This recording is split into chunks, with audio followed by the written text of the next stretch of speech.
Salut, dans cette vidéo, je vais parler d'une des grandes prisons de notre esprit, notamment ce qui nous maintient dans cette vie passive. Ok? Bon, notamment sur l'alcool, la drogue et puis bien d'autres produits stupéfiants qui nous privent de l'intérieur. Ok?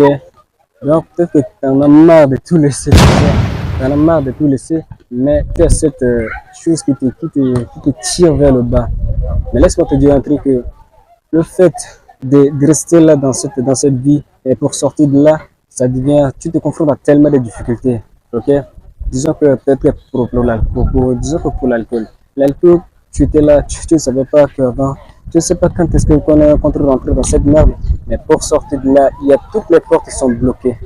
Donc, c'est ça ce qui te maintient dans cette vie. Bon, disons, prenons l'exemple, peut-être qu'une personne qui avait cette vie de avant, qui avait cette vie un peu méprisable, mais qui a réussi à s'en sortir, et qui a réussi à s'en sortir dans cette prison de merde. Et toi, tu es toujours là dans cette vie qui te maintient, que tu n'es pas vraiment du tout content, tu as vraiment la frustration du quotidien. Alors, ça veut dire qu'il faut comprendre une chose. L'addiction est plus forte, qui pèse plus que tes décisions. Hein, tu peux prendre toutes tes décisions, mais l'addiction est encore plus forte que ce que tu penses. Ok? Donc, ce qui va te maintenir, c'est d'abord les conditions extérieures qui vont te maintenir dans cette prison de merde. Aujourd'hui, peut-être, disons que tu as décidé d'abandonner, ou bien tu vas prendre un peu du recul. Mais tu t'aperçois que tu vas peut-être que le bon, c'est-à-dire qu'à la veille, tu vas planifier ou bien tu vas élaborer ton plan et tout laisser.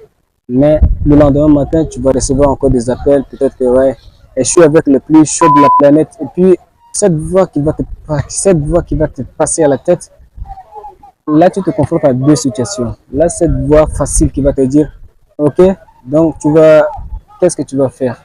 Soit tu vas suivre, soit tu vas rester là à obéir à tes paroles ou bien à ta promesse. Ok? Donc tu as deux choix. Soit tu vas aller là-bas de l'autre côté, soit tu vas te maintenir dans cette putain de vie. Tu vas encore te confronter là. Et cette voix facile qui va te dire, allez, tu vas bouger ton cul, tu vas en penser pendant peut-être une minute ou 20 minutes, une minute ou 20.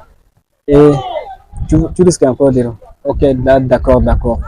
Tu vas dire d'accord et cela va être encore plus facile. Donc tu seras encore tombé dans le piège. Et c'est pas facile pour toi. Laisse-moi te dire que c'est pas facile pour toi. Si tu vois certaines personnes qui ont réussi à s'en sortir, c'est ce que les étapes que je vais te partager avec toi. C'est encore, si tu les appliques, ça va être encore plus, ça va faire un peu la différence. Ok? Dans la première différence, la première étape que qui va te faire la différence, c'est d'abord créer un environnement extérieur qui va influencer ta vie. Ok? C'est l'environnement d'abord. Peut-être que des choses qui vont te faire sortir de là. Par exemple, tu pratiques du sport. Du sport, tu vas rencontrer d'autres personnes. Tu vas rencontrer certaines personnes qui proviennent de différents coins. Là, ça te permet de faire la connaissance et, et facilement tu vas changer aussi cet état d'esprit. Et puis pour te confronter là, c'est ce que je fais allusion à l'étape 2. C'est-à-dire aussi c'est la fréquentation. Tu peux prendre toutes tes décisions de ce que tu veux penser, de ce que tu penses.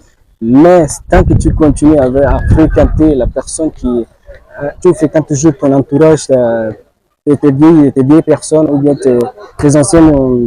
ton ancien cercle, et tu vas forcément tomber encore dans ce piège. Ok? Donc c'est le fait aussi la fréquentation est plus importante. Donc si tu te fréquentes encore, si tu décides d'abandonner, si tu essaies de prendre des recul, mais quand tu fréquentes toujours les mêmes personnes, tu vas tomber dans le piège. Ok? Ça, c'est la première étape. La troisième étape, je vais être un peu plus sérieux avec toi. C'est une étape vraiment concrète.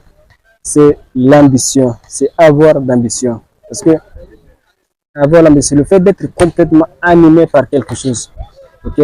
Donc, tant que tu n'as pas cette chose qui te réanime tout le temps, tu vas tomber toujours, ça va te maintenir toujours là.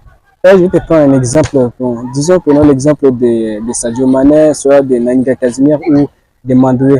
Et s'ils passaient seulement la majeure partie de leur vie à se défoncer la gueule ou bien à se droguer, à 99%, ils ne seront pas là où ils seront aujourd'hui. Je pense que cette vidéo t'aura tenu un petit peu d'idée. Dans ce cas, n'hésite pas aussi à t'abonner à la chaîne pour recevoir encore plus de conseils. Alors, c'était ici, prends bien soin de toi. On se retrouve à très bientôt dans une nouvelle vidéo. Le meilleur reste à l'avenir. Bye.